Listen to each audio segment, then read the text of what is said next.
I was 12. I was 12, man. I remember it like it was yesterday.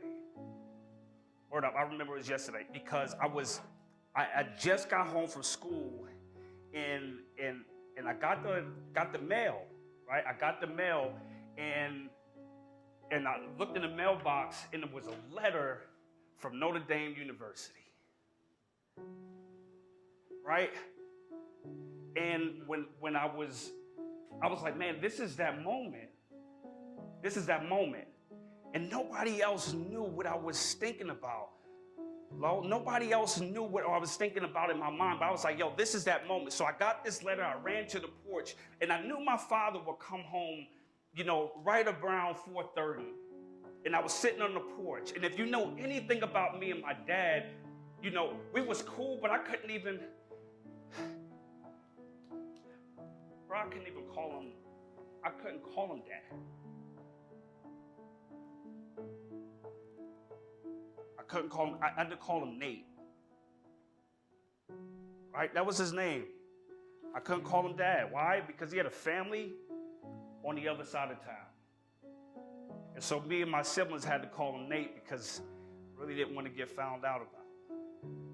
And so that's why this was so important, because I got this letter and I knew Notre Dame was his favorite team. And I sat on the porch, man, I was happy, bro. Yeah, I said 12, I take that back. I was 16 because I was a junior in high school. So when he came home, he had this long Cadillac, bro. If you know anything about old school Cadillacs, this thing was about 2 blocks long. It was long as heck. It was like pulling up mad slow. But when he got out, he started walking up the steps, and I was like, Nate, look.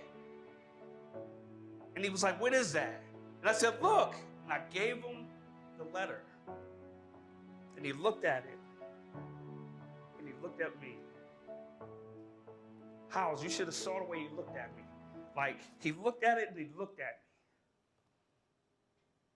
You know what he said?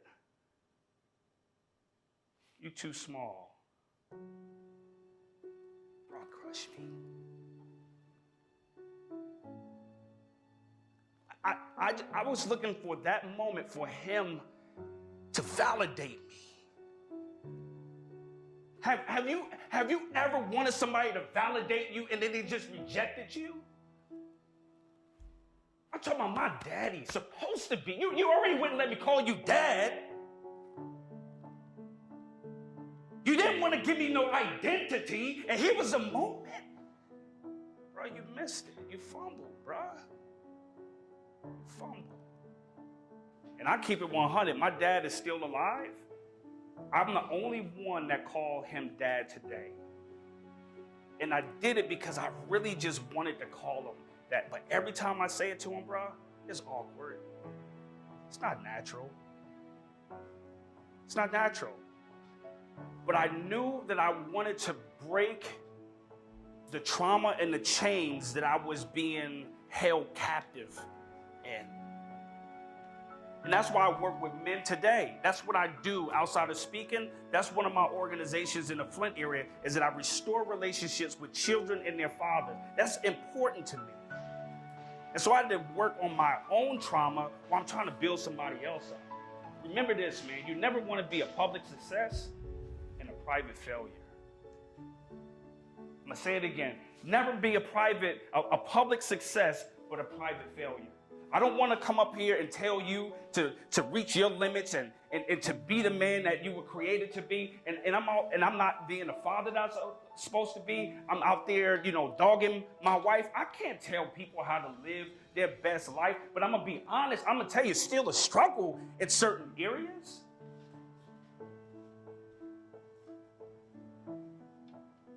But I'm tired of running. That dog ain't gonna chase me no more. It keep on trying to chase me and wake me up at night like, yo, I'm gonna get you. But if you get me, you can't kill me. You've been chasing me a very long time. You're not gonna destroy me. I'm tired of running. So when I'm sitting there and I'm trying to get my sister and brother to understand, the more and more I talk, they couldn't understand me. Why? Because they was going through the same thing I was going through. They was young just like I was young. When I get homesick, I'm trying to talk to you about how I feel being away from my family and being at Michigan State and it's competitive. I can't say so much to you. Why are you in the same situation I'm in? I'm just trying to figure it out. I'll tell you one thing, I'm not going to run no more.